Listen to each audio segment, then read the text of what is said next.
i.e., peace, sustainable development, and respect to human rights. These are our society's values and aspirations. These are the values and aspirations that also guide us in the international scene. We want to have a world where law will prevail over force. We want to have rules that will reflect the pluralistic nature of the community of nations. We want a results-oriented United Nations capable of facing up to the big challenges of our times. Our debates and negotiations cannot possibly be confined to these rooms and halls. Rather, they should perhaps reverberate clearly in the markets of Kabul, in the streets of Paris, in the ruins of Aleppo. The United Nations cannot be reduced to and boiled down to nothing but an observation post from where to condemn the world's scourges. Rather, the United Nations should assert itself as a source of effective solutions. Those who sow the seeds of conflict have reinvented themselves. Multilateral institutions have not. For decades, Brazil has warned that it is key and essential to make the global governance structures more representative, many of which have by now aged and become disconnected from reality. The United Nations Security Council must be reformed. We will continue available to overcome the current impasse around this issue. Mr. President, many are the challenges that go beyond national borders, among them drug and arms trafficking, which is seen in our cities, in our schools, and felt in our families. Fighting organized crime requires that we work hand in hand. The very safety of our citizens ultimately depends on the quality of our collective actions. The war in Syria, for instance, remains the source of unacceptable suffering, the main victims being women and children. A political solution can no longer be postponed. We urge the parties to the conflict to respect the agreements that have been endorsed by the United Nations Security Council and to guarantee access to humanitarian aid by the civilian population. We are equally concerned, Mr. President, about the lack of peace prospects between Israel and Palestine. Brazil currently supports and has supported the two-state solution formula in peaceful coexistence within the mutually agreed and internationally recognized borders. It is the responsibility of all to ensure a new momentum is given to the negotiating process. And yet another reason for concern, if I may say so, is the lack of progress on the nuclear disarmament agenda. Today, there are thousands of nuclear weapons in the world. That is, thousands of threats to international peace and security. Actually, the most recent nuclear test held in the Korean peninsula reminds us all of the danger stemming from nuclear proliferation. Brazil, ladies and gentlemen, can speak with the authority of a country where the use of nuclear energy for solely peaceful purposes is an obligation enshrined and written into our federal constitution. But obviously enough, not all news is bad news. There are well-known examples, as mentioned on different occasions in this plenary session, examples of what we can achieve by means of dialogue. We celebrate, for instance, the recent victory of diplomacy in its successful treatment of the Iranian nuclear dossier. We encourage full understanding and full compliance with the agreement reached in that respect. The recent agreements reached between the Colombian government and the FARC allow us to envisage the end of the very last armed conflict in our continent.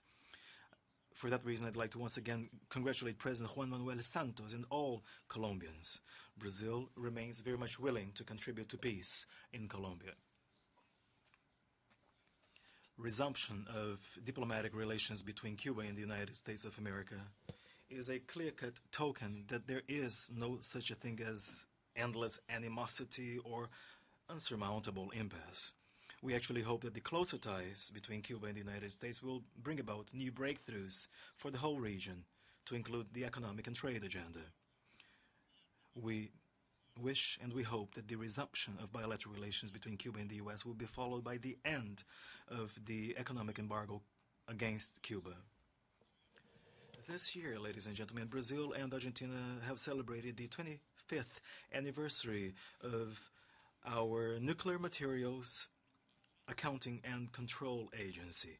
The agency, as such, is the only bilateral organization devoted to applying and enforcing nuclear safeguards. As stated by distinguished Secretary General Ban Ki-moon, it is an inspiration for regional and global efforts to eliminate nuclear weapons. Mr. President, confidence building between Brazilians and Argentinians on the nuclear arena, as I have just indicated as an example, is at the very origin of our integration experience. It is also the underlying foundation of projects such as Mercosur.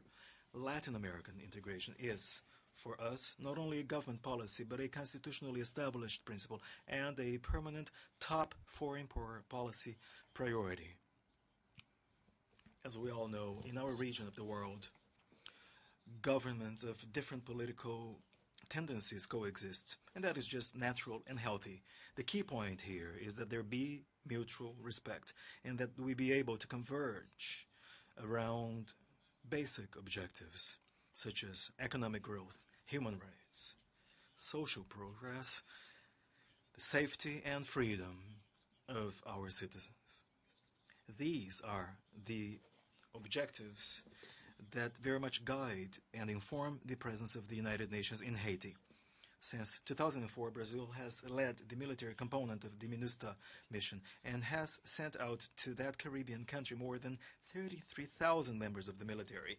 We do trust that the UN presence on the ground in Haiti can be more geared towards institutional development and capacity building. Brazilian neighbors also include our African brothers and sisters who are linked to us by the Atlantic Ocean and also by a long-standing history. Later this year, Brazil will host the summit of Portuguese-speaking community of countries. Out of the 9 member countries, 6 are African.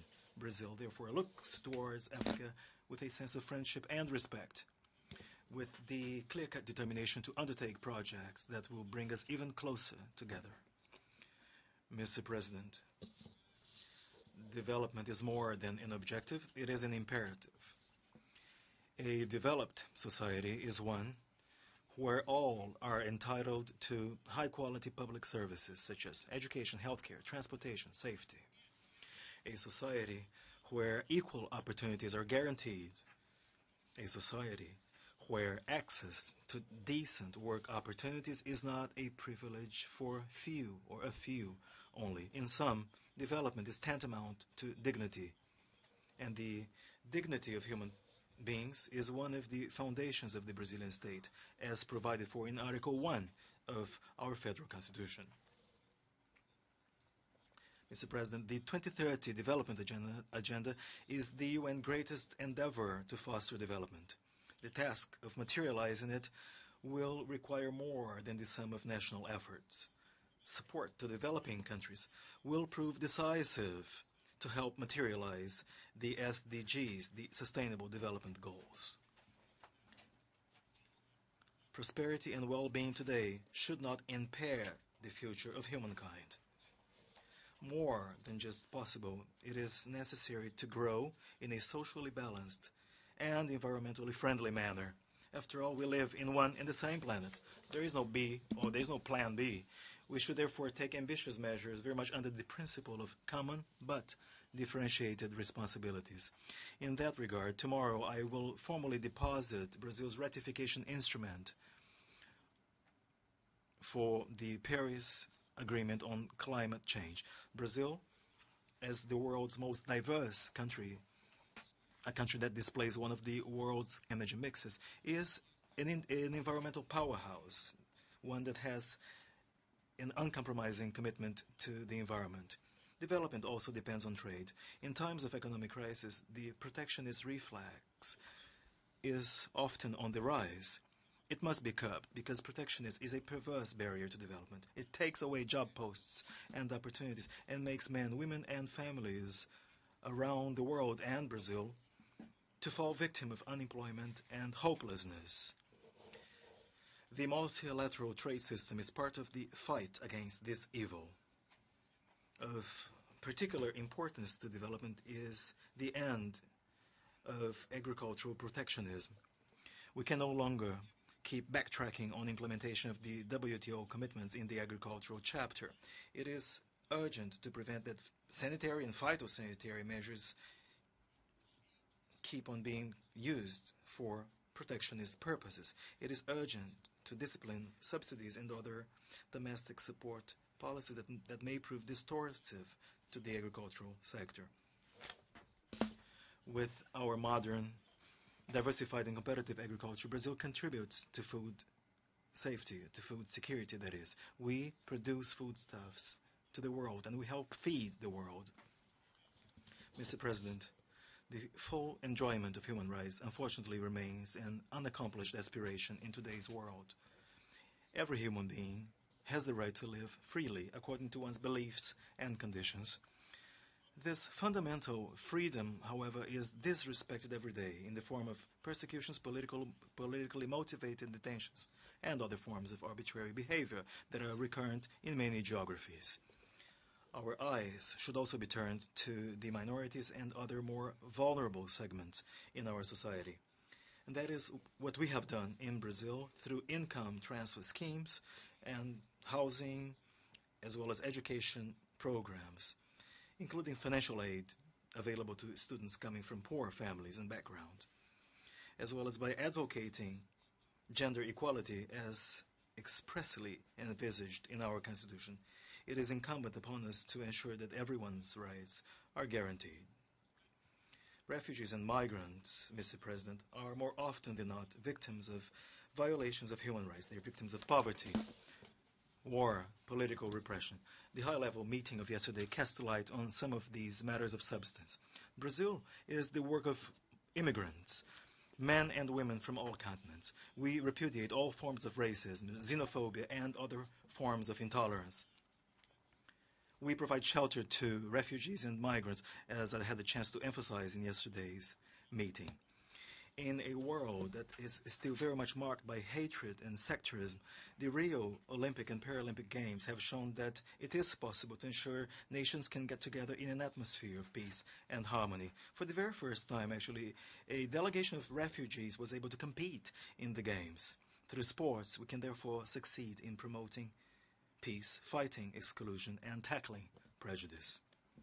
Mr. President, ladies and gentlemen, finally, I bring to the United Nations a message of uncompromising commitment to democracy. Brazil has just gone through a long and complex process, as governed and conducted by the National Congress and by the Brazilian Supreme Court, which ultimately led to an impeachment. Everything took place, I must stress, and unfolded fully in line with the most absolute respect to the constitutional order.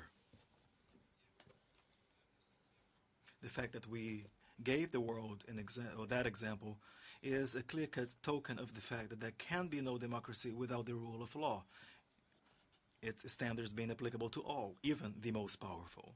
And that is what Brazil is showing the world.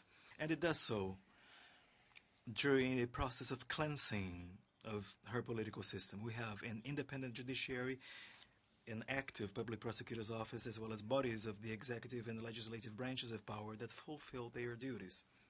Isolated wills do not prevail, but rather the will of institutions under the careful oversight of a pluralistic society and a totally free press. Our task now consists in resuming economic growth and ensuring that Brazilian workers will regain the millions of jobs lost. We are clear on the path to be followed ahead. It is the path of fiscal responsibility and social responsibility. Trust is already being reestablished, and a more prosperous horizon is already being sketched out for the near future. Our development process primarily involves investment partnerships, partnerships in trade, efforts, science, and technology. In this regard, our relations with countries of all continents will prove decisive. Mr. President, I do not wish to close my remarks without addressing a word to our Secretary General, who will soon be leaving office. Mr. Ban Ki-moon, as we all know, has devoted the last 10 years of his life to a tireless pursuit of peace, development, and human rights. You can be sure, Secretary General, that we are highly appreciative and thankful for your efforts. Ladies and gentlemen, in this second decade of the 21st century, we can no longer have doubts that our problems are global. There can be no room for isolationism. Ours is a common destiny. At the United Nations, more than anywhere else, we come close to the universalist ideal that drives us all. About 60 years ago, my country fellow man, Osvaldo Aranha, stated from this high podium that even in a world that is as disturbed as it is today, there is no one that wishes to see the doors of the UN closed. Without the UN, as he warned us all, the shadows of war would descend upon humankind to eclipse relentlessly and definitely the hope of so many men and women. It is in the Assembly of Nations that we nurture our hope, the hope that is achieved in dialogue, through mutual understanding and respect, respect to others, to ourselves, to our children and grandchildren. Thank you.